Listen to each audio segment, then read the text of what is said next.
नमस्कार, मी तुमचा लाडका गप्पा मारतो गप्पा. आता इतक्या दिवस गप्पा मारायला विषयच नव्हता. आता विषय आला, कोथिंबीर फवारायला गेलो पठारावरती. कोथिंबीर फवारीत असताना खाली येऊन लोक मोठमोठ्याने बोलत होती, म्हणले बिबट्या बिबट्या बिबट्या बिबट्या बघायला निघालो. मग आमचा चुलत भाऊ, मी आणि आराध्या मोटरसायकलवरती बिबट्या बघायला निघालो. सानिका आली, सुयस आला, सगळी पोरं माझ्या बरोबर. नंतर सार्थक आला, सगळे बिबट्या बघायला गेलो. संदीप खेडकरच्या रानात त्या ठिकाणी बिबट्या होता.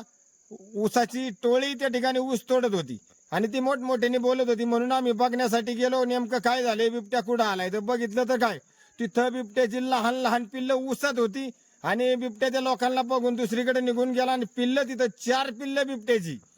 आणि आम्ही हातात घेऊन पाहणी केली आणि पाहिलं की नर आहे का मादी आहे, अशी 4 पिल्लं त्या ठिकाणी ती होती. आणि नंतर पिल्लं पाहिल्यानंतर त्यांना ऊसातून बाजूला बाहेर घेतलं आणि ती इकडं तिकडं पळत होती.